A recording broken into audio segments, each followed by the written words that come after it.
ብልጽግና ባሳለፋቸው የምርጫ ዘመናት የሰራቸውን ስራዎች በጥልቀት ያሳየበት ሁኔታ አለ።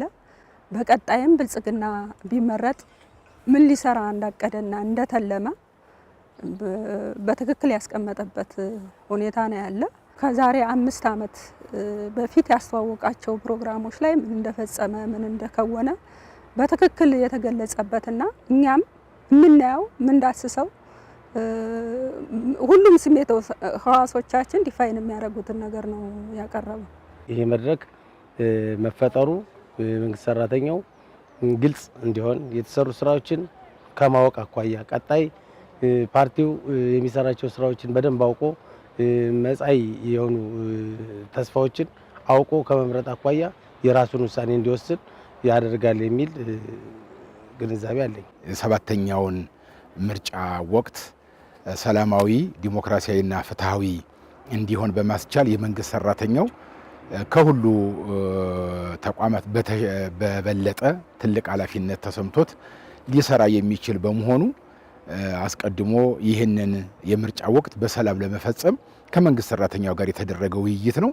ከቅድመ ምርጫ ስራዎች ውስጥ አንዱ ካርድ ማውጣት ነው። እንደ አንድ ዜጋ ካርድ አውጥቻለሁ፣ ለመምረጥም ተዘጋጅቻለሁ። ምርጫው ሰላማዊ፣ ዲሞክራሲያዊ፣ ታማኒነት ያለው እንዲሆን የፖለቲካ ፓርቲዎች ብቻ ሳይሆን እያንዳንዱ ግለሰብ የየራሱ አስተዋጽኦ አለው።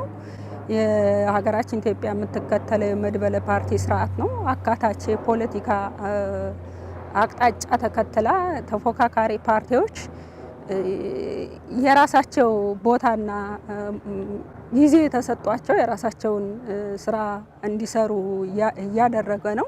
አብዛኛው መራጭ ካርድ አውጥቷል። እኔም ካርድ አውጥቻለሁ። አንድ ዜጋ አገሩን የሚወድ አገረ መንግስት እንዲመሰረትለት ማመን መቻል አለ። ብልጽግና ፓርቲ ራሱን ምረጡኝ ከማለት የራሱን ፕሮግራም ከማስተዋወቅ የሰራቸውን ስራዎች ግልጽ አድርጎ በማስተዋወቅ በተለያየ ሚዲያ በማስተዋወቅ ጀምሮ ሌሎችም እንዲያስተዋወቁ የሚያደርግባቸው የክርክር መድረኮችን ከማዘጋጀት ጀምሮ የሰራቸው ስራዎች ይሄ ምርጫ የተለየ እንዲያደርገው በተለይ ዲሞክራሲያዊ ምርጫ እንዲሆን ከማድረግ አኳያ የተሰሩ ስራዎች ጥሩ ነው ብዬ አስባለሁ። ካርድ አውጥቻለሁ። በምርጫ ወቅትም የምመርጠውን አካል እመርጣለሁ። ከዚህ ባሻገር ከሁሉ በላይ ደግሞ ወጣቶችን ልጆችን እንመክራለን። ምክንያቱም ከስሜታዊነት በጸዳ መንገድ በካርድ መግለጽ ያስፈልጋል። ከዚያ በኋላም ውጤቱንም በጸጋ ተቀብዬ ለቀጣዩ ደግሞ 5 ዓመት ደግሞ ያሸነፈው ፓርቲ ሰርቶ የተሻለ ደግሞ የሚሆንበትን መንገድ ለመፍጠር ዝግጁ ነኝ። ሁሉም ተፎካካሪ ፓርቲዎች ቢያደርጉ ብዬ የማስበው ምርጫው ሰላማዊ ዲሞክራሲያዊ ሆኖ እንዲሄድ እንዲቀጥል ማድረግ ከምንም በላይ ኢትዮጵያን መውደድ ነው። ሁሉም ዜጋ ያወጣውን ካርድ ጤናማ በሆነ መንገድ ካወጣበት የምርጫ ጣቢያ መመለስ ብልህነት ነው፣ ኢትዮጵያንም መውደድ ነው፣ ራስንም ማክበር ነው የሚል መልእክት አለ። ሌላ ሀገር እስከሌለን ድረስ ትርፍ ህይወት እንደሌለን ሁሉ ትርፍ ሀገር የለንም። ስለዚህ እቺን ሀገር ደግሞ ለማስቀጠል ሀገረ መንግስትን መመስረት ግድ ይላል። ስለዚህ ያወጣነውን ካርድ ለምንፈልገው ፓርቲ ማስቀመጥ መቻል አለብን። የተሰሩ ስራዎችን በማየት ያልተሰሩ ስራዎችን እንዴት ማስቀጠል የሚችል ማሻገር የሚችል ፓርቲ የትኛው ነው ብሎ በማገናዘብ መምረጥ መቻል አለበት። ሳይመርጥ ማስቀመጥ ማለት አገሩን የማይወድ አገር እንድትቀጥል የማይፈልግ የቀጣይ ትውልዱ ምን ማስረከብ አለብኝ ብሎ ማሰብ የማይችል ነውና ስለዚህ ለልጆቻችንም ቢሆን ማስረከብ የምንችላት አገር እንድትኖረን ሀገረ መንግስቷን መምረጥ ግዴታ ይላልና ያወጣነውን ካርድ ድምጽ መስጠት መቻል እንዳለብን ነው።